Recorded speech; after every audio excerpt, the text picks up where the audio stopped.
Hi, Instagram fam. Hi, Facebook fam. Thanks for joining us today for today's live. We'll give everybody just a second to hop on. I'm trying to navigate screens here. If you're just joining us, we're going to be talking about SOP manuals and SOPs. If you don't know what that is, SOP stands for Standard Operating Procedure. It's just a fancy term for basically saying a set of instructions. So we're going to be talking about why having an SOP manual will allow you to take a vacation. And we all want to take a vacation. So if you're just hopping on, thanks for joining. I hope you're having a happy Friday.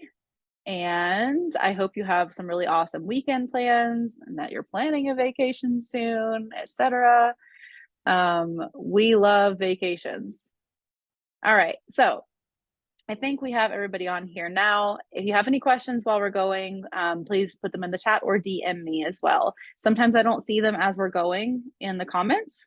So if I miss them, please DM me. So let's talk about some of the benefits of having an SOP manual. It gives you time away to be able to recharge. What am I talking about? If you have an SOP manual, if you have SOPs in place, you can make yourself repeatable. That means that you individually, you do not have to be the person doing every single thing. Contrary to popular belief, you are not the only person who can do these things. You can train someone according to exactly how you want these things to be done to do them in your stead, which means that you would have time away to recharge. Do I even need to talk about the benefits of being able to recharge? We're trying to avoid burnout in our businesses. And if we are the be all end all of everything, we will get burnt out. We will give up on our businesses. We will go back to a 9 to 5. Those are the things that we want to avoid, and not just failing to mention even the stress and the physical toll that takes on you. So we want to have that time to be able to step away and recharge, whether it's going to our kids' ball game and not having to think about is everything falling apart, or going on a week-long vacation with the whole family. We need those opportunities. Me in particular, my favorite things to do on vacation depends on if it's like beach or mountains, but I love bringing a good book along, sitting in the sun or sitting on the deck in a cool breeze in the mountains or whatever. And I love food. I love all the different food. So tell me what your favorite thing to do on vacation is, and let's dream about how SOP manuals could get us there. So we hear a lot about working on our businesses instead of in our businesses, but what does that really mean?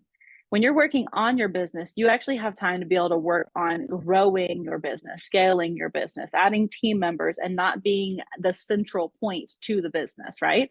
When you're working in your business, everything is on your shoulders. It depends on you in order to be able to get it done, right? You're just the person doing data entry, and you're the person sending the emails, and you're the person responding to client inquiries, etc. If you're manually doing that, let's talk separately about those auto and how that can help you. But anyway, I digress.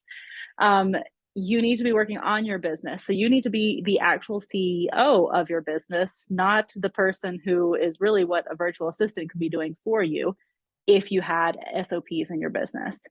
I don't have an official CEO day. If you do want a CEO day set up, I highly recommend Ashley Kang at AHK Business Management. I think that's actually her IG handle. She is brilliant. She can get you set up with your CEO day. I have somewhat of a CEO day, and when I'm ready to actually set mine up, I will be going straight to Ashley Kang for that. But having some time set aside to actually work on these kind of things, like setting up SOPs, is crucial. What I have finally done is I have delegated some of these things to a team member on my team and taught them how to build the actual SOPs for our business. So while I record the process when I'm doing the actual task, they're actually building out the SOPs. This is super important, and it happens on a weekly or bi-weekly basis when I see something that needs to be documented, right? So it's not a process that just ends or has a start and end date. It's a continual process because our businesses are continually evolving. Prioritizing which SOPs need to be done first. that's not a one-size-fits-all question. So it could be that you have some projects right now that you need assistance on. Those might be the most crucial SOPs to develop right now. However, I think client onboarding and client delivery are really important SOPs to begin with, because then you can start getting some of that actual workload off of your shoulders. Client response and how you handle issues, how you handle disgruntled clients, etc. Actually figuring out what the process is for that so that somebody else can be handling that for you. But it just really depends on if you're really going through something tough, a launch, a big project, and you need that assistance right now, start with those. But if not, definitely with the client delivery and client onboarding. I don't necessarily time block to get my SOPs done, but that is a fantastic idea if you don't have an assistant that can help you take on some of those SOPs. Again, I like to actually utilize the time I'm doing a task to record it and then think of anything else that I'm missing to add into that recording, so to make sure that somebody else can take that and actually document it for me. But if you don't have an assistant, then I would definitely say take some time to time block.